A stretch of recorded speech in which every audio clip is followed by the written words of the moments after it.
Good morning, actually, good afternoon, everyone. And it's a good morning to my guests. I want to just clarify that. Welcome to Stories That Inspire Us. My name is Janice, and I will be your host today. And I do want to let our viewers and listeners know that before I introduce my guests and we start chatting, I just want to give everyone a heads up, a warning that topics that we are going to discuss are not suitable for young children. And these topics can be triggering and very detailed. So I just want to put that out there. And obviously in the show notes, I will make sure that is there as well.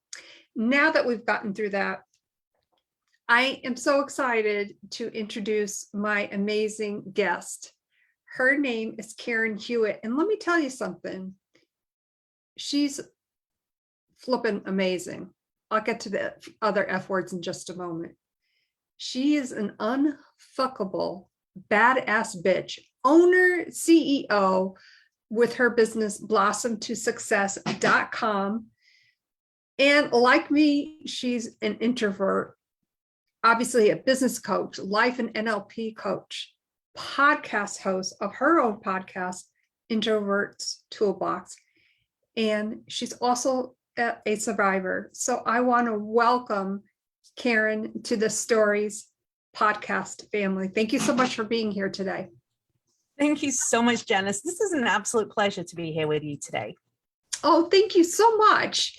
So as I said in our little warning, the topics that we may discuss can be very triggering and detailed with some people.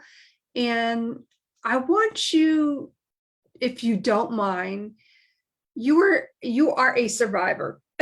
By all accounts, when we put ourselves in that survivor category, I'm a survivor, we sometimes stay stuck in there, and our thoughts, our feelings, and how we go forward in our lives gets totally effed up. So if you wouldn't mind just sharing a little bit about your story. Not at all. So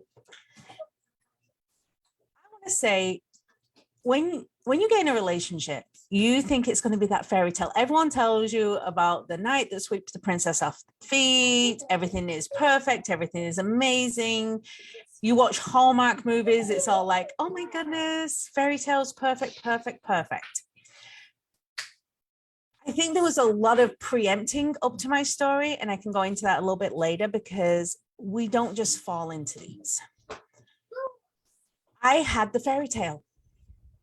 Someone swept me off my feet, flowers, hold my chair, open the door, wouldn't let me carry bags. I mean, complete Southern gentleman, to the point where everyone was like, how did you bag that man? Oh my gosh, how amazing is he?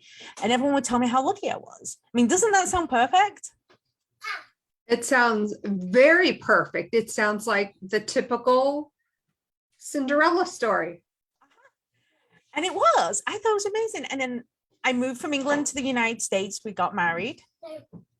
And I got a job, did all the paperwork, all that kind of good stuff. And I started working. And at first he would take me to work because I still had to get my driver's license because I had my English one, but I didn't have my American one.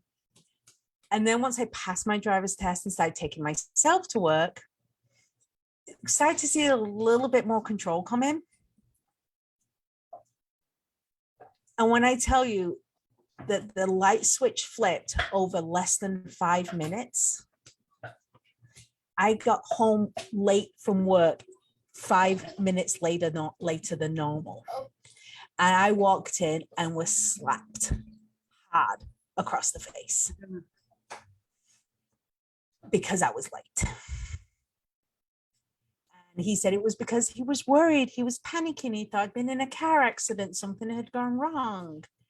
Every reason why he was worried. And it was just pent up frustration and anxiety and worry and forgive me. And okay, we've heard this story before. They hit you once and it's, please forgive me. I'll do anything. It'll never happen again. And that's what I got. And again, it went right back to the perfect life. What I didn't realize at the time was over the previous several months, he had been conditioning me. I was working full time. He was not working at all. I was taking care of all the cooking, cleaning, groceries, laundry, every single thing, and catering to his every whim and need. Even to the point of, oh my goodness, you look beautiful in that dress. And I'd wear something else different a week later. Oh, you look so pretty in that dress last week. Why don't you put that back on? So by the time we got to that, I was wearing exactly what he wanted. I had my hair how he wanted. I was wearing my makeup how he wanted. I was cooking the meals he wanted on which day he wanted. Everything was controlled. Now, okay, hold on one second. Please come play over there. Sorry. My youngest decided to come stand next to me. And people always say, why didn't you leave after the, first time he hits me, I'm leaving. I won't stay. I don't want. Folks, she's just on mute for just a moment. Sorry, I was asking my son to go play. It was like, you think that he, one hit, you leave. That's what they say. They hit me one time, I'm gone, I'm done. It's never happening again. But they don't realize how much control they get over you in the first 6 months or the first year or the first 5 years before they even put a finger on you. And they beg for forgiveness and they tell you it will never, ever happen again. You want to think they wouldn't happen again. A couple of weeks later, it happened again. This time I got the story about how he grew up with abuse, how he didn't want to repeat the cycle, how he saw his dad do it to his mom. He wanted to get help. He needed help and he needed me to help him. And this is another common story with anyone who's been through domestic violence. They turn it on the person that we need you to help us. You're going to fix us. I want to get fixed, so fix me. And again, I forgave him, thinking, oh, this will never happen again. By the end of the relationship, and we can go into more details on things that happened once, the reason I left is I realized I would die if I stayed, and I'd probably die if I left. But at least leaving, I had a chance to survive. Because after this point, he had resorted to, he'd used a knife to my throat. He had choked me unconscious.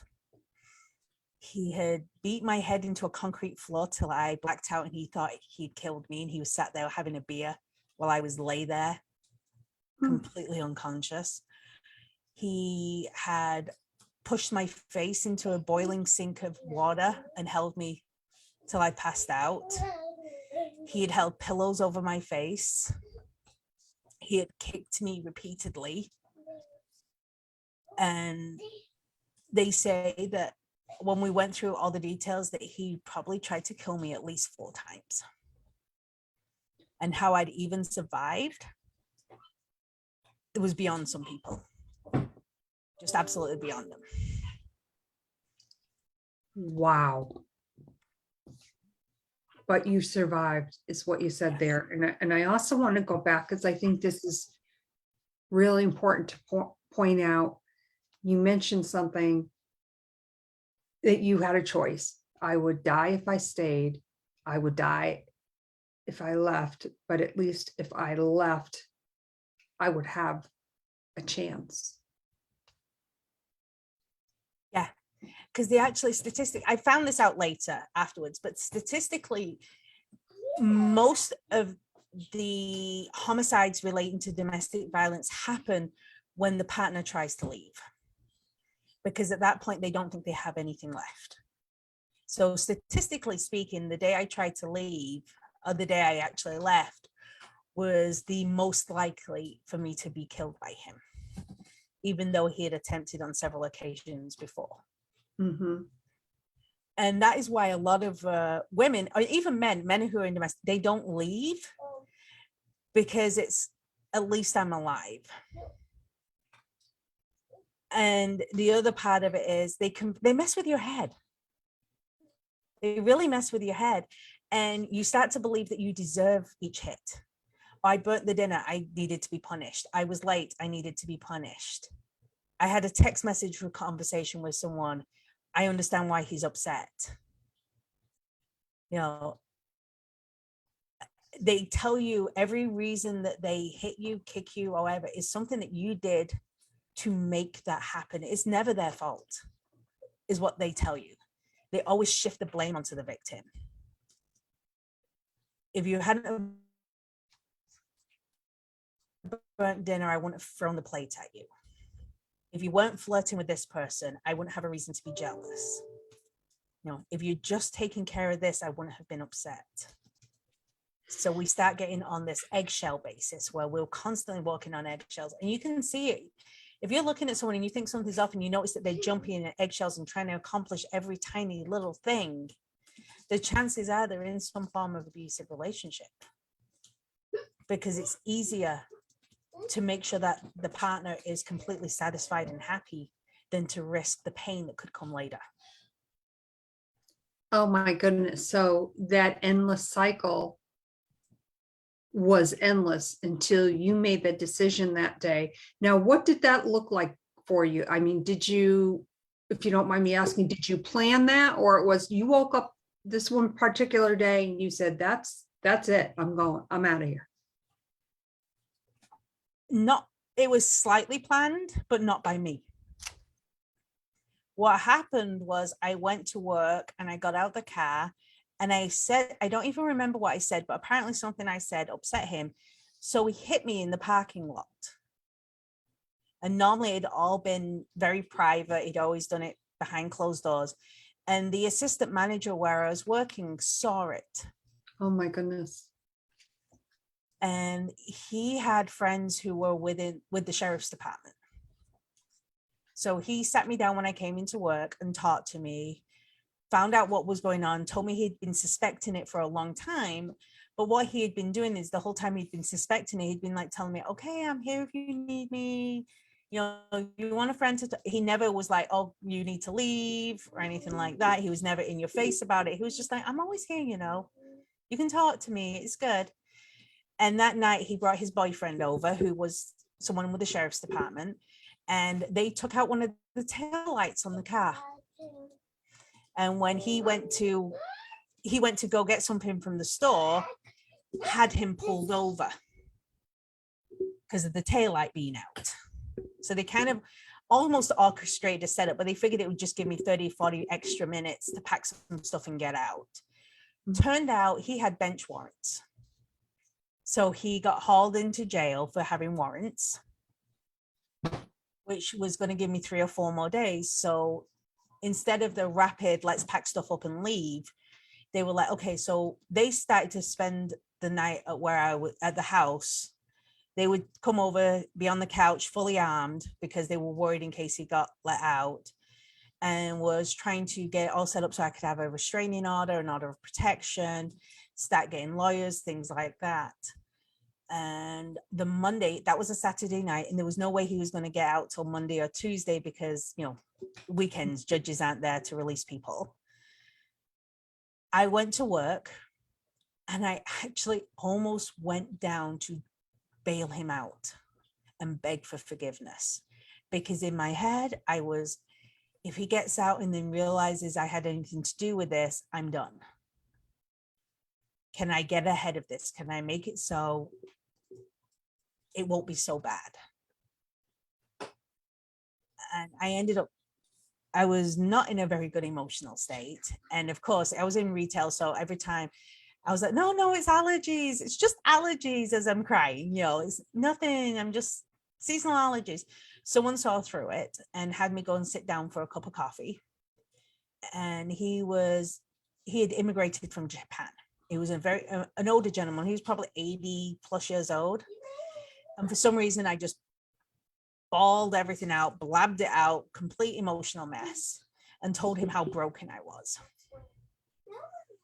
And that maybe, just maybe, I can get him to forgive me. So, but that is when the actual life-changing moment happened. Because he told me I was not broken. he told me that I was Sakura, and that's cherry blossoms. And he explained that every winter the cherry blossom trees die. Their bark gets gray, they lose all the flowers, all the leaves, and they look like they'll never come back. They look sad and lonely and broken. But what they're really doing is digging their roots in deep to get all the water and nutrients they need, so in the spring they can come back twice as beautiful as before. And he said, this is a winter for you. This is not your spring. And this is why I have cherry blossoms everywhere to remind me, when you're in a hard time, when things are not good, when things are a struggle, when there's that challenge, it's just your winter. Dig your roots in, get the nutrition and the personal development, the meditation, the journaling, the shadow work that you need, and then your spring will come. Wow. And your spring came. Yeah. What did that feel like to you? Let me ask that a different way. So you obviously got that situation, and your spring came in such a way that maybe you didn't anticipate. What did that feel like for you? My spring was a long, long journey away, because we had a very difficult divorce. Thankfully, I didn't have children or anything like that to contest, although he did fight me over the dog. And the dog had had stitches because of him, because the dog had got between me and him and ended up with stitches, and we had all those vet records. We had all the medical records. He tried to get all my 401ks, alimony, everything would have left me completely broken with nothing. And thankfully it was seen through, like, no, there wouldn't be a divorce pending if you hadn't been doing all this. And he actually threatened me in one of the courtrooms that he was going to smash my face into a million pieces in front of all the different court staff, which again led to him having a nice little timeout, I think is a good way to put it. How they ended up getting the divorce is they basically had me sign it and then took it to him where he was being kept and had him sign it. It did leave me with PTSD, because he'd also told me that if he ever saw me again, I wouldn't survive. So every time I left the house, I was looking, is he there? Is he around the corner? Because he'd also do things once he got out. The restraining order was he had to stay a certain amount of feet away from me. So he literally went to where I worked, measured that distance, and then took one step back and stood there. So he was not breaking the restraining order, which meant I had to quit work. I couldn't work. I actually ended up going out on disability for a while I went to therapy and everything like that, because they really messed with me. I ended up with agoraphobia. I would literally not leave my house for months and months on end, because you never know when I might see him. We moved house in the middle of the night, all these different things to avoid it. And honestly, I think I started to make small breakthroughs, after I got remarried. And then 5 years ago, my mom passed away suddenly. And the one thing she told me, other than the fact that she wanted to kill him, because she really wanted to go and find him and teach him a lesson, because she was not happy about what happened to me, she wanted me to look at it as, I survived this because somebody else may not have. If it had been someone else in my shoes that time, they may not have survived. So yes, I went through all this, but I probably saved someone's life, because he would have done this no matter who. And there was another aspect that just made me so angry all the time. And I don't know if any other survivors feel this way, but there's this one question that everyone asks. And at first it made me feel so bad. It made me feel like total shit. I'm like, oh, the hell, what the fuck did I do? And then it started making me angry. And that was well, why didn't you leave? Well, I would have left the first time they put their hands on me. Oh, I wouldn't have put up with that. And what that is actually doing is you're putting the blame back on the victim. Like they asked for it. They wanted it. That's why they stayed. I'm telling you right now, no one wants it. No one wants to be beat on a daily basis. No one wants to be worried about when they get home, how long am I going to be conscious for today?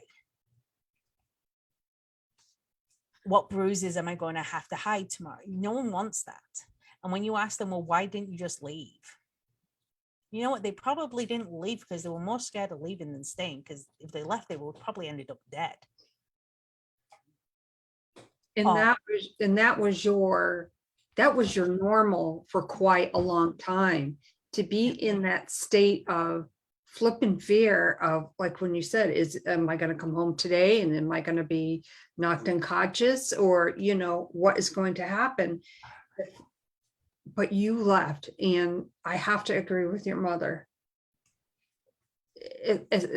And that in a way for me to say it's very hard, but I think as I'm feeling, as I was listening, I was feeling it. And I almost picture your mom saying that to you.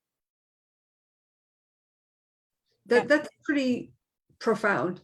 Yeah. And she told me that I had to learn to tell my story, because she says, if you can tell your story to the right person, you could stop someone else from getting hurt. And that's when I decided to make a change. I had to start learning how to get past some of my anxiety, my PTSD, my agoraphobia.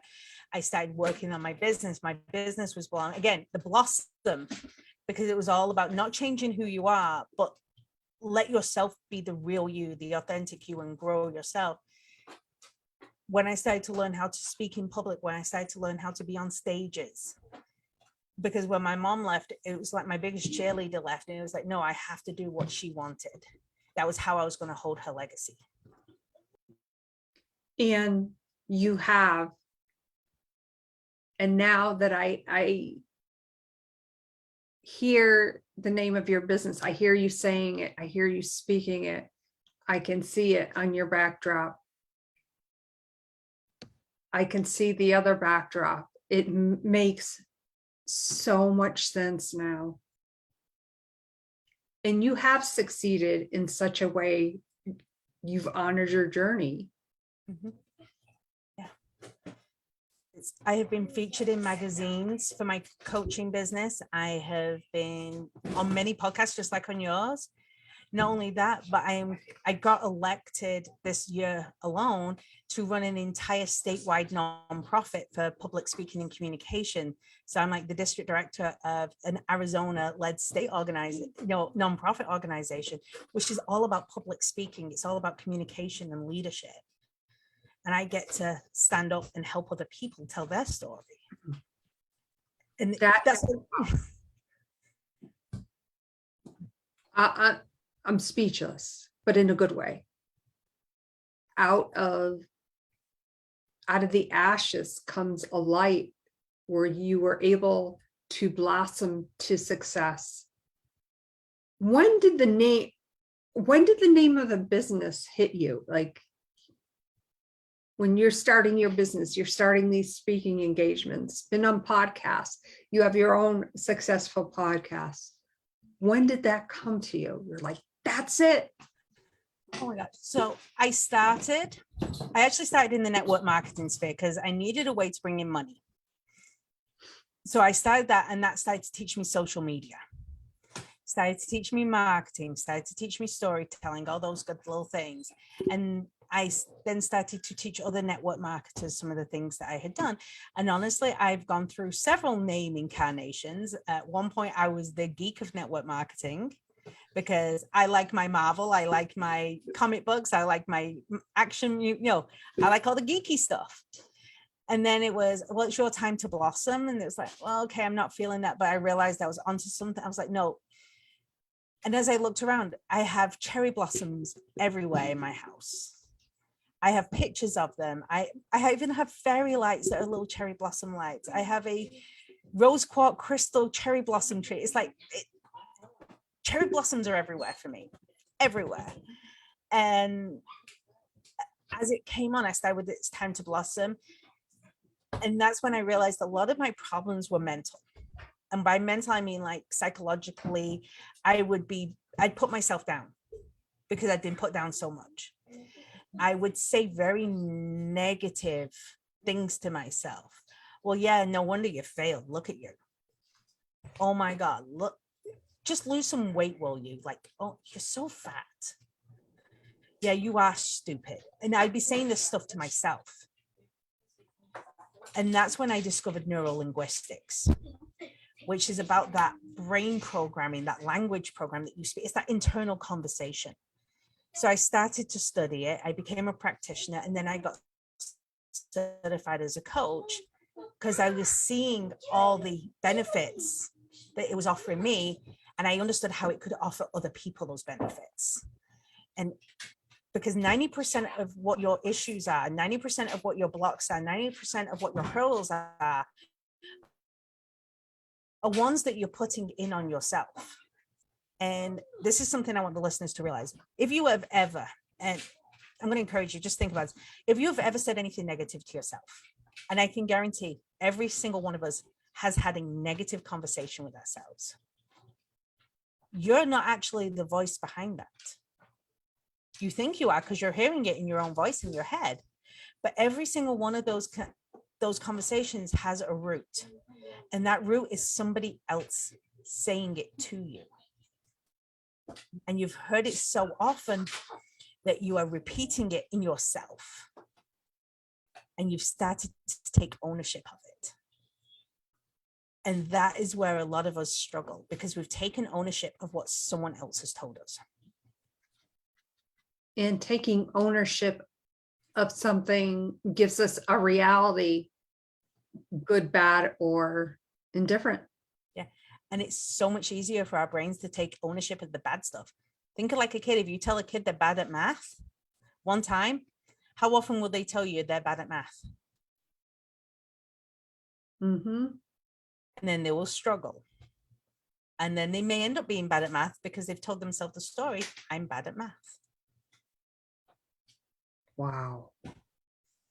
So blossomtosuccess.com. Mm-hmm. So you learn the NLP, you're a practitioner. And then obviously I think that the next progression was, did life coaching come like right after that? Yeah, that's when I realized how much the NLP was helping me, that I could help other people. So that's when I became certified as the coach. Because it was one thing for me to understand it. It was another thing for me to help other people understand it. And that's a gift from the heart and the soul, from one's pain to one's others' ownership in reality, that they do have their ownership, that they can change it around. They can change their life around. And it just begins with little conversations. And I'm not talking the toxic positivity that everyone's like, is that tell yourself you can do this, you've got this. We do that too much, we start to really just like, oh yeah, and I'm lying to myself. Tell yourself, well, I may not have it yet, but I'm going to learn, or I'm going to grow. And give yourself a plan rather than just the automatic, yeah, I got this. Yeah, I can get over that. And it's the same thing with trauma. For some reason, we're expected that as soon as we leave it, well, you're left, you're okay now. I still, to this day, and it's been 15 years, have responses to anger, to yelling. I shut down. I can't sit in a restaurant with my back to the room. I have to have my back to a wall so I can see it. I have to see the exits, things like that. I'm 15 years later and I'm still doing that. And that's normal.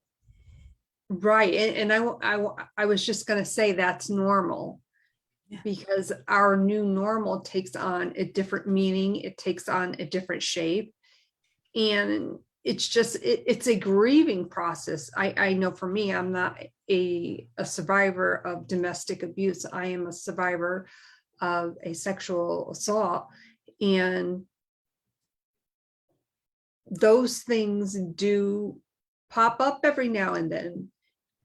I will never say that I am over it. It's always there. I've, through the counseling and the therapists that I was working with, that in so many ways was the blessing, the push that I needed to move forward with my life. And a lot of people who have been through this, like yourself, you probably heard people tell you, well, that happens X amount of time ago. You should be fine now. Or they'll go, oh, well, someone yelled at me once. I'm okay now. You have to remember every individual's journey is exactly that individual's journey. And you have to have your own time for healing. And if you recognize that you're in your own healing time, well, then you're doing better than most people. And I think that is the key thing that I want anyone who goes through anything to take away is you're going to have your own healing time, and nobody can tell you how long or how intense or how it's going to happen, because that's only going to happen how it needs to happen for you in that time frame. And don't let anyone else dictate that. That is absolutely true, 1000%, and then some. Now, you're in your business and you're coaching your clients. What would be one thing that stands out to you? Like perhaps one of your clients said, well, I was feeling this way about a certain incident, but now I feel this way. I feel fantastic. And I've moved on. It's still there, but I've moved on. That must be, as their life coach, must be just amazing. I actually don't encourage the move on.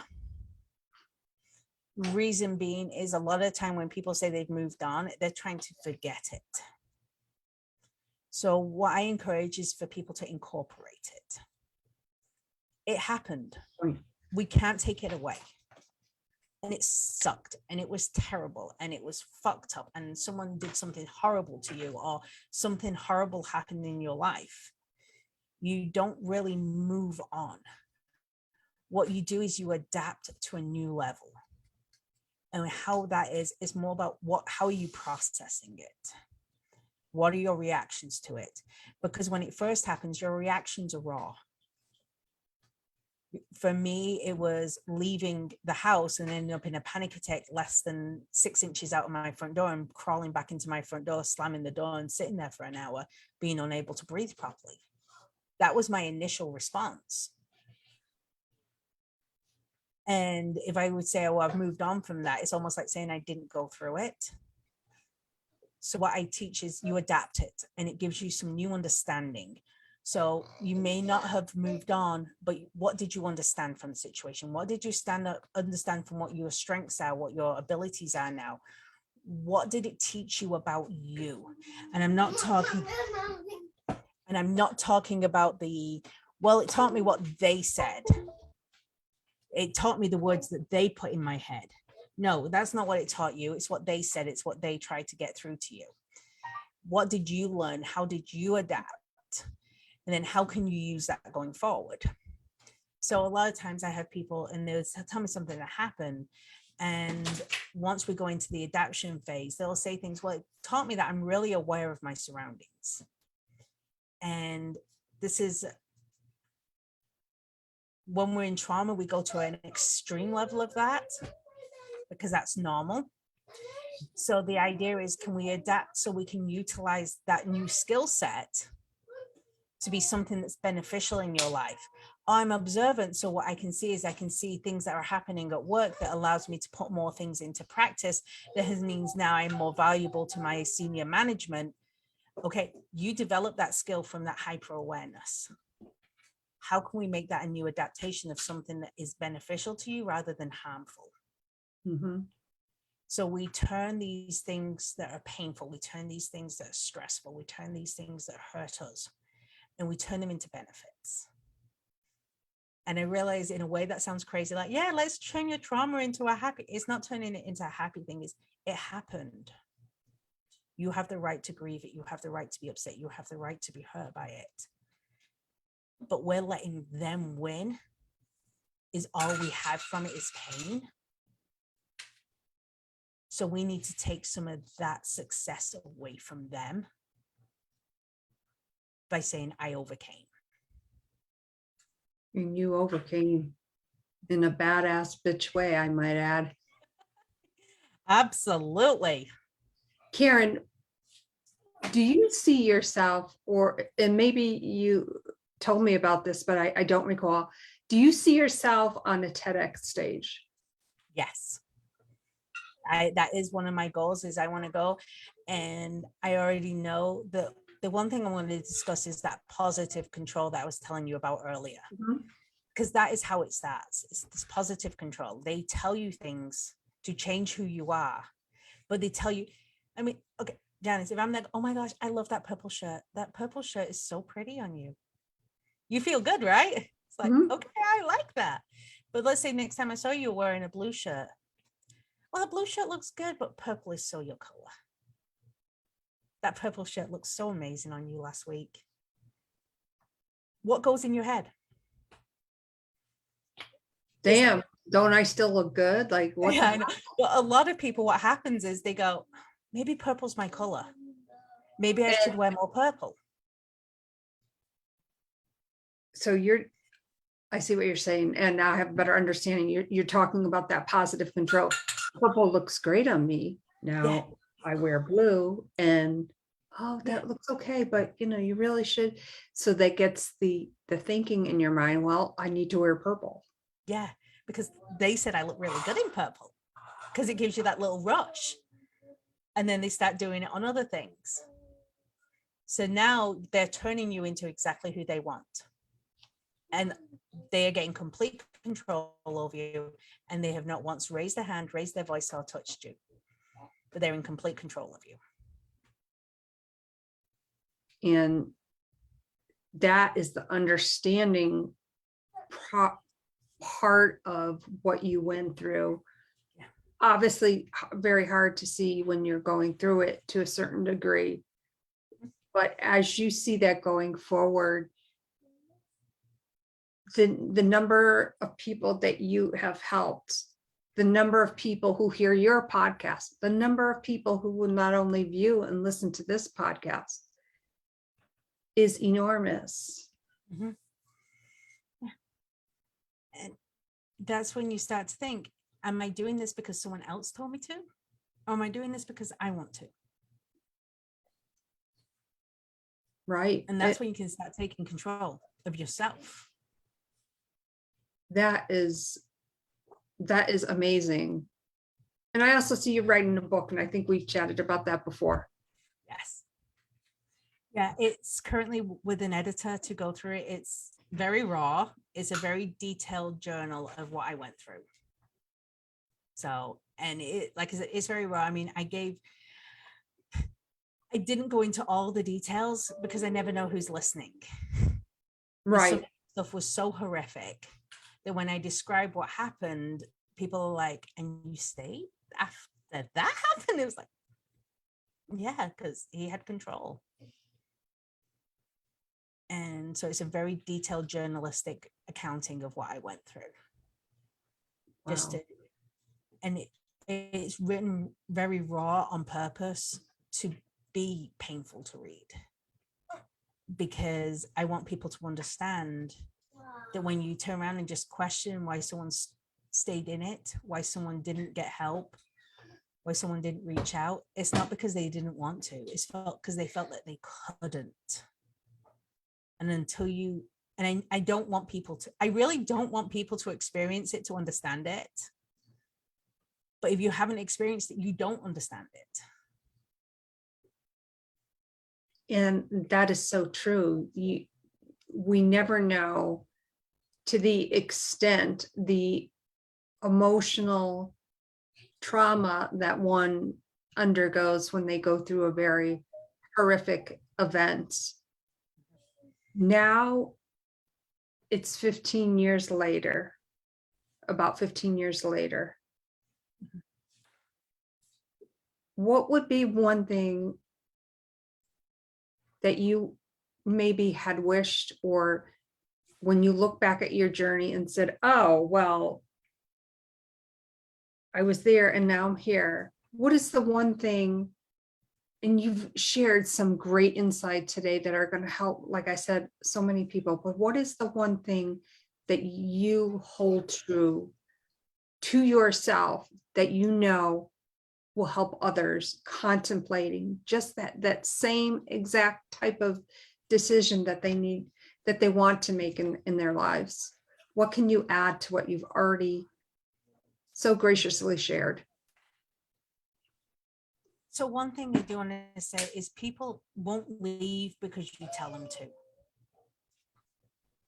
If you know someone in a situation where you suspect they're going through domestic violence, or you know for a fact they are, you can sit there and tell them to leave till you're blue in the face and they still won't.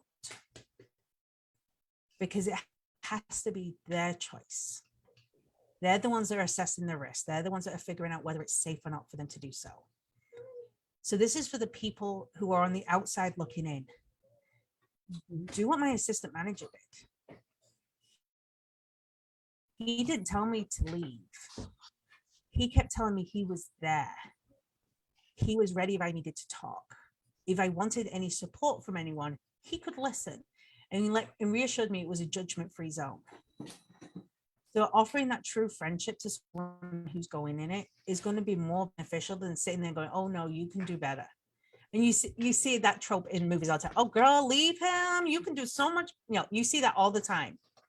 That doesn't work because we don't think we can do better at that time.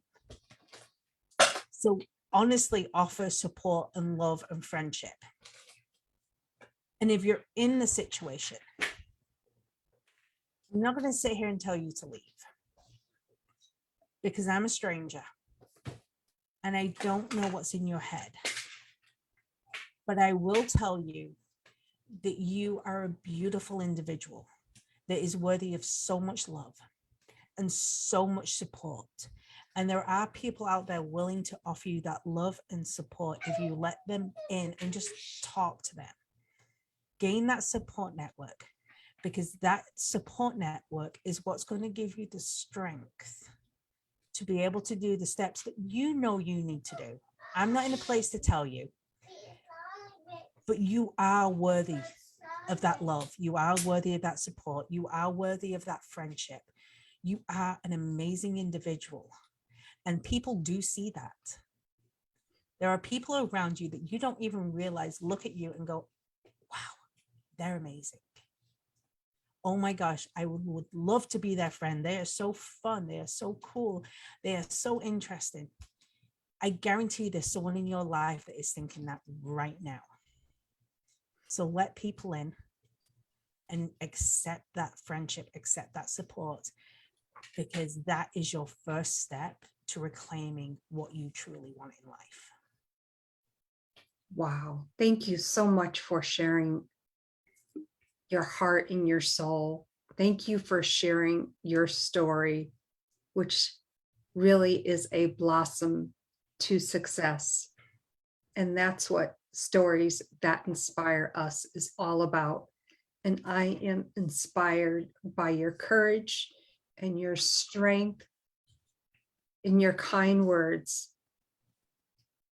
And know that your blossom to success will also be shared with somebody else's blossom. Thank you so much, Karen, for being here today and sharing your story. Thank you, Janice. It's just been a pleasure. I'm so happy I was able to share with you. Thank you so much. Oh, one other question. How can, and I will make sure this gets in these show notes, how can everyone get a hold of you? So I'm pretty much on most social medias as Blossom to Success. I'll go to blossomsuccess.com. right there, and you can reach out to me. I do spend most of my time on like Facebook and Instagram, so that's always a good place. But the website has every link right there on it. Perfect. Thank you so much. You know, everyone, if you're going through something as difficult as Karen has and continues to, know that your blossom to success is right around the corner. Len, and if you're someone who knows of somebody going through that, as Karen had mentioned, be that friend for them. Listen to them. Don't just hear them. Listen and be their support and their guide. My name is Janice, your host today for Stories That Inspire Us. Sorry, I'm getting a little choked up here.